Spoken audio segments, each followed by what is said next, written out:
Demolitions are definitely a part of intensification. I would say they're a necessary evil of the new way of building.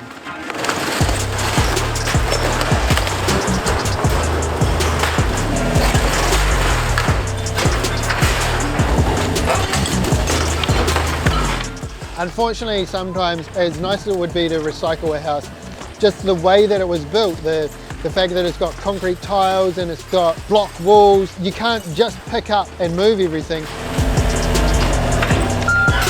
In an ideal world, every single thing that's recyclable in that building would get recycled. But the reality is that's a huge amount of effort and the system is not set up.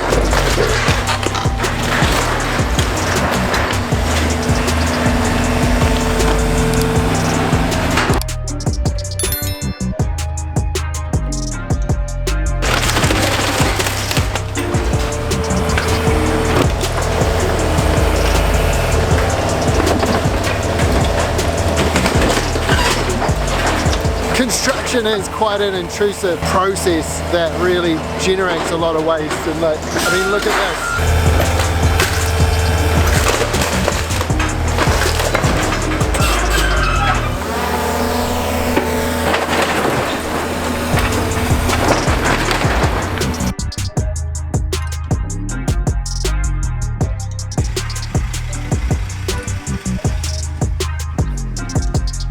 I mean, we all know there's a housing shortage here in New Zealand. It's not just that there's a shortage, it's that we're starting to work out how we can build better. How we have utilised the land and the resource in the past hasn't been the greatest. It's kind of like this thing from the 50s and 60s where we've just had this like urban sprawl. I think people are starting to realise that that's unsustainable.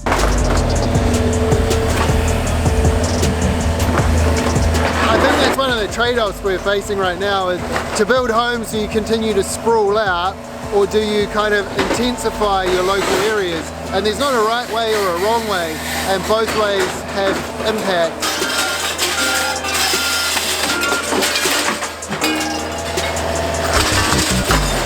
You can't just keep going out and out and out, and you can't have all these roads. We don't want more cars out and about. We want to embrace public transport. The problem is right now we're in this transition phase where we're trying to go from one approach to living and housing and transportation, and we're trying to move to a future approach, and it's messy. And sometimes it does involve demolition. And right now the system to deal with that isn't ideal.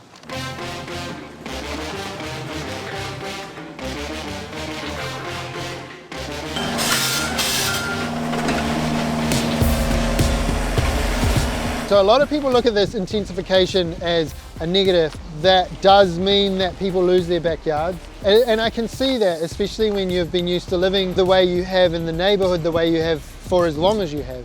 But the reality is we can't keep creating neighborhoods like that because we're just going to keep chewing through the land. And so at some point, intensification becomes the way of increasing accommodation supply.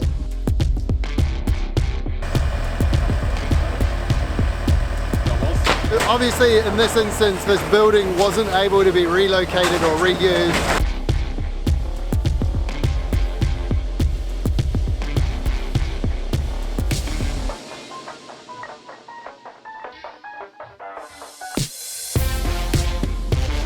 You know, right now I've got 10 houses on the go. 2 of them have involved a demolition. 1 of them has involved a house move.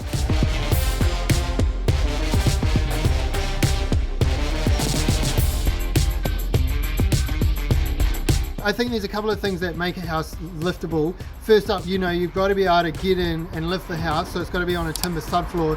You can lift a house off a slab, but it starts to become harder and harder. Then the house has to be the right shape that when you push it back, it still fits. If you lift up and move, you've got to be willing to invest the effort. Is the mic in the shot? Nah. Okay.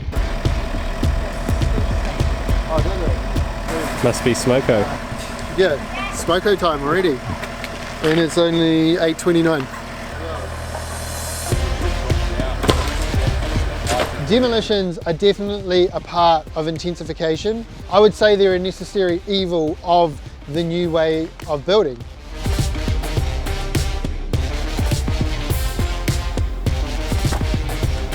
Yo, this section here in Lower Hutt used to be one house sitting in the middle. We brought the digger in, we demolished that, and we're now doing 2 new builds. So we've got a brand new 3-bedroom home on the front, and we're building a smaller 3-bedroom home on the back, and piles have just been driven, and it's a fresh site ready to build on. I'm not gonna lie, the child in me loves to turn up in sight and see a big massive machine smashing stuff.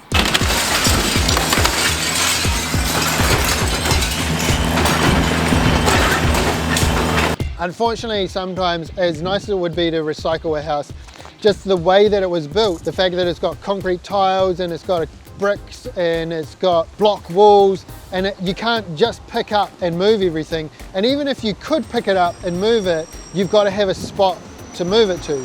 And so unfortunately, sometimes it just means that that thing is destined for nothing else but demolition. Also, the quality of the stock. That house we did in Lower Hutt had just deteriorated so much that the amount of work required to improve it or bring it up to today's standard was not really worth the effort.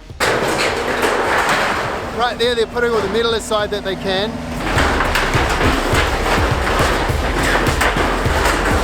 And so on a positive note, I think the demolition industry is improving and it is working out ways to pull more stuff out. There are even crowds now popping up that will come and hand remove everything and reuse as much of it as possible as they can.